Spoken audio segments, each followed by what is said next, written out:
il y a beaucoup plus de propositions que de ce qu'on peut programmer. Donc en fait, c'est même assez frustrant.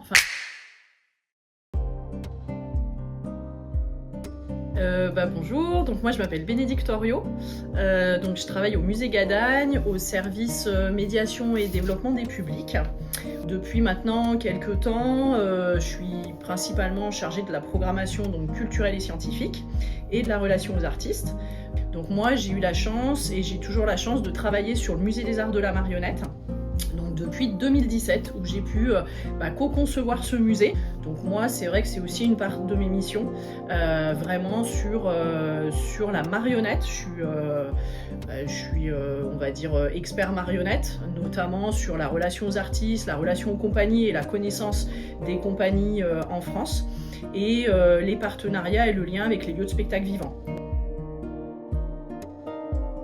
C'est un travail qui est extrêmement collaboratif et puis un peu un travail de chef d'orchestre. Moi, c'est ce que j'aime aussi à dire et c'est ce qui m'intéresse énormément, de pouvoir collaborer à la fois en interne avec quasiment tous les services de Gadagne et aussi en extérieur avec de nombreux partenaires sur le territoire. C'est un vrai travail moi que je fais de coordination de la programmation à l'échelle de Gadagne avec les autres services qui sont impliqués. Donc oui, il y a un gros travail collaboratif et c'est ce qui me plaît aussi beaucoup. J'ai la chance qu'effectivement ce soit assez divers. Encore une fois, c'est vraiment ce qui me plaît dans mon métier. C'est vrai qu'en plus à Gadagne, en fait, moi je travaille sur 2 musées. Moi, au niveau de la programmation, je fais un petit peu toute la chaîne de programmation. Donc j'ai l'aspect prospection. Donc je vais régulièrement voir des spectacles et être en lien avec de nombreuses compagnies et me renseigner sur ce qui peut être programmé chez nous. Moi, je me projette beaucoup sur les années à venir. Donc là, par exemple, en ce moment, moi, je travaille déjà la programmation jusqu'à l'été 2027. Ensuite, j'ai tout le travail à court terme, c'est-à-dire qu'une fois que la programmation elle est mise en place, il faut pouvoir la suivre aussi au quotidien. Donc, dans l'administratif, moi, je vais faire les contrats de cession avec les compagnies, réception des devis, transmission au pôle ressources. Je fais également toutes les déclarations SACEM et SACD, donc les droits d'auteur. Voilà, donc c'est vraiment l'aspect prod de spectacle vivant. Donc des réunions, beaucoup de temps de réflexion, du travail technique, logistique, aller voir aussi des spectacles, être en lien avec des compagnies. Moi j'ai des sollicitations quotidiennes, donc tous les jours je reçois énormément de sollicitations de compagnies qui souhaitent être programmées à Gadagne. C'est une réflexion qu'on a assez tôt, bien évidemment, dans le processus de réflexion sur la programmation. Ici, nous, on est quand même un musée qui s'adresse à tous les publics, entre guillemets, où on essaie de s'adresser à tous les publics. On a un fort axe famille, une fois par an maintenant, minimum. J'ai un spectacle qui s'adresse aux tout petits, donc à partir de 15 mois ou 18 mois, avec les parents, et puis des activités aussi, des visites qui leur sont proposées. Sur Merveilleux Moyen-Âge, on avait aussi envie, et on savait qu'on allait toucher aussi des publics peut-être un peu plus érudits, plus connaisseurs du patrimoine ou plus connaisseurs de l'histoire. L'exposition, par exemple, elle n'est pas vraiment axée jeune public.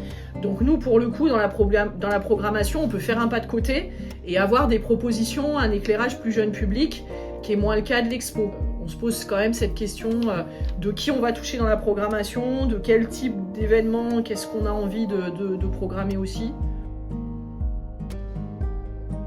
Alors, je l'ai choisi de différentes manières. Alors, c'est différent, je travaille pas de la même manière par rapport aux arts de la marionnette que sur le musée d'histoire de Lyon. Puisque par rapport aux arts de la marionnette, je pense avoir une grande connaissance de ce domaine-là et je connais énormément de compagnies, je suis très en lien avec de nombreuses compagnies du territoire. Donc à la fois, je reçois énormément de sollicitations, donc voilà, j'essaie de lire les dossiers, c'est en fonction aussi des axes qui vont m'intéresser et puis en fonction de ce que j'ai vu bien sûr. J'essaie toujours en fait de proposer des spectacles pluridisciplinaires dans le champ de la marionnette, c'est-à-dire que sur une saison, on va pouvoir quand même axer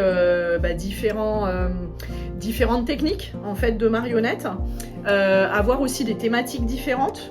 Après, ça peut être une compagnie que j'ai envie de mettre en valeur parce que j'aime son travail, j'ai envie de la soutenir. On va dire que dans 80% des cas, je programme des spectacles que j'ai vus. Et les spectacles que j'ai pas vus, c'est soit des compagnies dont je connais très bien le travail, et même si je connais pas ce spectacle-là en particulier, c'est plutôt la compagnie moi que j'ai envie de programmer, soit plutôt des compagnies que je soutiens. Il y a une potentialité qui est tellement énorme. Dans le champ de la marionnette, il y a tellement de propositions. Il y a beaucoup plus de propositions que de ce qu'on peut programmer. Donc en fait, c'est même assez frustrant. Enfin, il y a des moments où c'est frustrant parce que moi, je vais voir plein de spectacles qui me plaisent, qui m'intéressent, mais je vais en programmer qu'une petite partie. C'est vrai que j'ai quand même la chance, notamment au niveau du Musée des Arts de la Marionnette, d'avoir une très très grande liberté de programmation. Et au niveau du Musée d'Histoire de Lyon, je dirais que le travail il est peut-être un peu plus collaboratif, mais c'est pareil, hein, c'est vrai que non, c'est très chouette par rapport à ça.